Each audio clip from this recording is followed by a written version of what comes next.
நாங்கள் பார்த்திங்கன்னா கோயம்புத்தூர் மாவட்டம் கரும்பத்தம்பட்டி வழி மூலகாளிபாளையம் கிராமத்துலேருந்து வர்றோம்.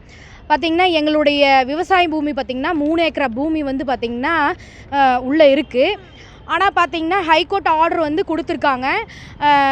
நீங்கள் வந்து பொதுப்பாதையை அடைச்சி வச்சுருக்காங்க அப்படின்னு கம்ப்ளைண்ட் பண்ணுறது பேர உயர்நீதிமன்றம் வந்து உத்தரவு போட்டிருக்காங்க. ரிப்போர்ட் வந்து அளந்து கொடுக்கணும் அப்படின்னு சொல்லி சர்வேயருக்கும் தாசில்தாருக்கும் கிராம நிர்வாக அலுவலருக்கும் பார்த்திங்கன்னா ரிப்போர்ட் கொடுத்துருக்காங்க. அதன் அடிப்படையில் பார்த்திங்கன்னா அவங்க எங்களுக்கு வந்து நோட்டீஸ் சர்வ் பண்ணாங்க.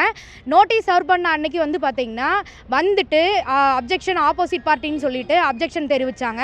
அது யாருன்னு கேட்டதுக்கு அந்த அப்ஜெக்ஷன் பார்ட்டியோட நேமும் எங்களுக்கு சொல்ல மாட்டேன்ட்டாங்க. எழுத்துப்பூர்வமாக கேட்டதுக்கு அதுவும் தர மாட்டேன்ட்டாங்க.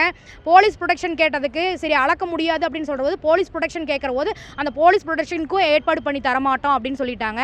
முற்றிலுமே வந்து பார்த்திங்கன்னா தாசில்தார் அலுவலராகட்டும் கோகுல்ராஜ் அவர் வந்து பார்த்திங்கன்னா சர்வேயர் விவோ அம்மா வந்து பார்த்திங்கன்னா சுஜி அப்படின்னு சொல்லிட்டு காடுபட்டிப்பாளையம் கிராமத்தை சேர்ந்தவங்க.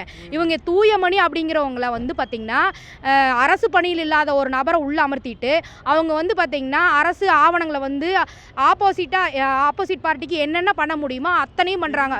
அளக்கிற போது பவுண்ட்ரி டு பவுண்ட்ரியெல்லாம் அளக்க மாட்டோம் அப்படிங்கிற மாதிரி சொல்கிறாங்க. அப்படி இல்லை அப்படின்னா அளக்கவே முடியாது அப்படிங்கிற மாதிரி சொல்கிறாங்க. மொத்தத்தில் வந்து பார்த்திங்கன்னா உயர்நீதிமன்ற ஆணையுமே வணங்காமல் அவங்களுடைய ஆர்டர் படி நடந்துக்காமல் ரொம்ப பணத்தில் லஞ்சத்தை வாங்கிட்டு மக்களை வந்து அளக்களிக்கிற நோக்கத்தில் சமன் கொடுத்து வர சொல்லிட்டு மறுபடியும் கோர்ட் ஆர்டர் இருந்தால் கையில் கொடுங்கன்னு சொல்லி ரொம்ப பண்ணுறாங்க. இதை வந்து பார்த்திங்கன்னா மாவட்ட கலெக்டர் ஆட்சியரிடம் வந்து பார்த்திங்கன்னா நாங்கள் இன்றைக்கி கம்ப்ளைண்ட் கொடுக்க வந்திருக்கோம். அதன் பேரில் வந்து ஜூனல் தாசில்தார் ஜூனல் ஆஃபீஸர் வந்து எங்களுக்கு வந்து